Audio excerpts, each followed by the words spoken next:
নাকি? ও মাঝি ভাই, মাঝি ভাই মনে রে আছো নাকি মাঝি ভাই? জানো না ও মাঝি ভাই, কাকা কে ডাকে? কে ডাকছো তুমি এত রাত্রে? কি হ্যাঁ দাদা ভাই আর বলেন না, এত রাত হয়ে গেল। আমাকে ওই যে ওই পারে যে কি বলে বলরামপুর জায়গাটা চিঠি দিতে যেতে হবে বিয়ের। দাদা একটু আমাকে নদীটা পার করে দিন দাদা, খুবই বিপদে পড়ছি দাদা। আরে ধুর মশাই, এত রাত হয়েছে এখন নৌকানে যাওয়া যায়? আপনার কি মাথা খারাপ? দাদা একটু দয়া করে পার করে দাও দাদা, মেয়ের বিয়ের চিঠিটা দিতেই হবে আজকে। দাদা একটু পার করে দাও দাদা, দয়া করে। আরে ভাই আমি তো বুঝলাম তোমার মেয়ের বিয়ে, কিন্তু যে বলরামপুর যাবেন ওখানে তো একটা বড় শ্মশান, বড় জঙ্গল পড়ে, সেগুলার চিন্তা কি আছে? আপনি বরং আজকে ফিরে যান, আপনি বরং কালকে সকালে সকালে যায়েন, আজকে রাত্রি আর যায়েন না। আমার কথাটা শুনেন, আমি তো এখানে নৌকা চালাই, আমার কথাটা শুনেন। দাদা পরশু আমার মেয়ের বিয়ে দাদা, একটু পায়ে পড়ি আপনার, একটু পার করে দিন দাদা। আমার যেতেই হবে দাদা, যাই হোক করে হোক দাদা, আমাকে পার করে দাও দাদা।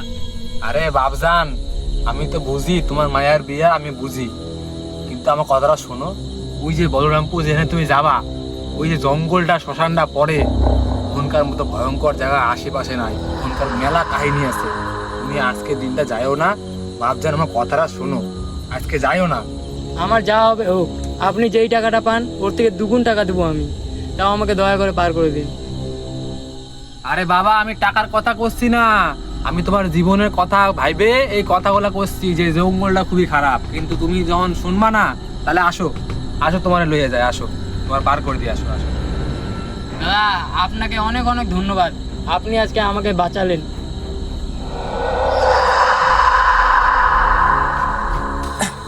আজকে বাঁচালেন আমাকে, পরশু আমার মেয়ের বিয়ে।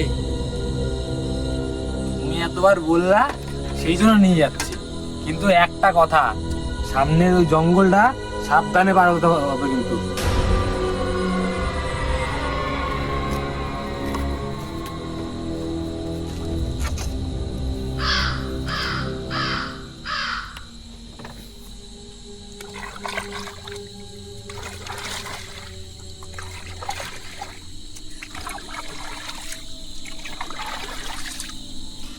আচ্ছা বাবা, এত রাত্রিরে আসলা, তোমার বাড়ি কোথায়?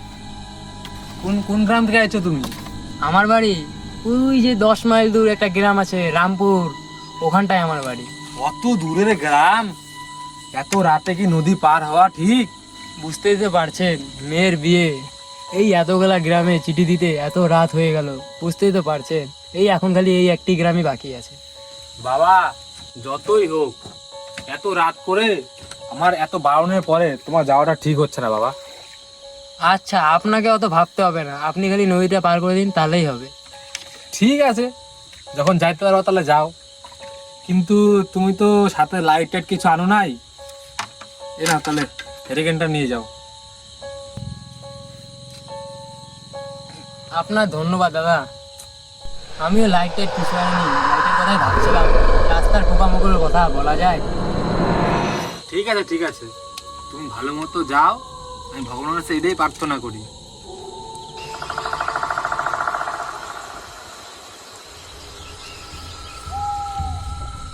বাবজান নামো নামো, পার পাই গেছি, নামো নামো। যাক যাক বাবা, তাহলে পৌঁছালাম।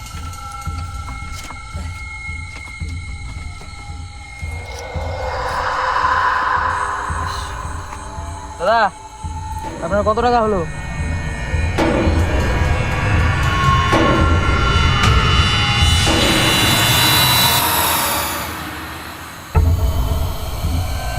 মাঝি ভাই, ও মাঝি ভাই,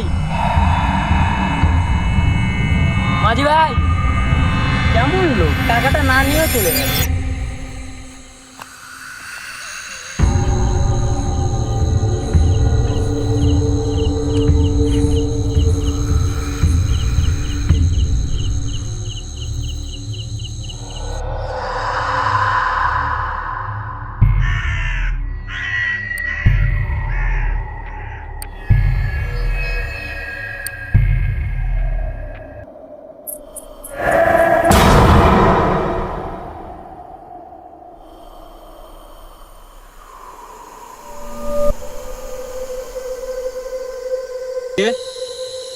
কে ওখানে?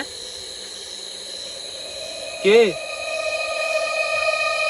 আরে কিছুই না, মনে হয় সব মনে হয় আমার মনে হয়। এই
সুব্রত, জিৎ আজকে যেন না পালাতে পারে, চলো।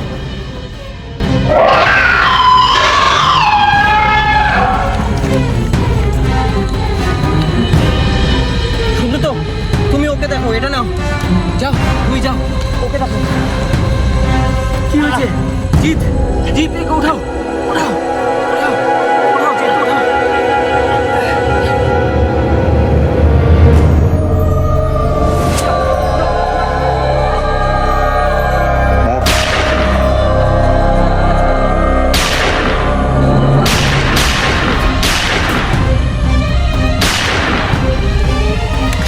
আজকেও বেঁচে গেল সারা।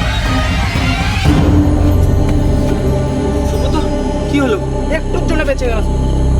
শিট, আজকেও। স্যার, সেদিন আমি খুব চেষ্টা করেছিলাম, কিন্তু একটা গুলিও লাগাতে পারিনি। জল এত দূর গড়িয়ে গেছে আর তোমরা আমাকে কিচ্ছু বলনি, এর মানে জিতও জানতো এইসব ব্যাপারে? হ্যাঁ স্যার, সেই রাতের পর থেকে বিকে স্যারকে আর খুঁজে পাওয়া যায়নি। অনেক তদন্ত করা হয়েছে।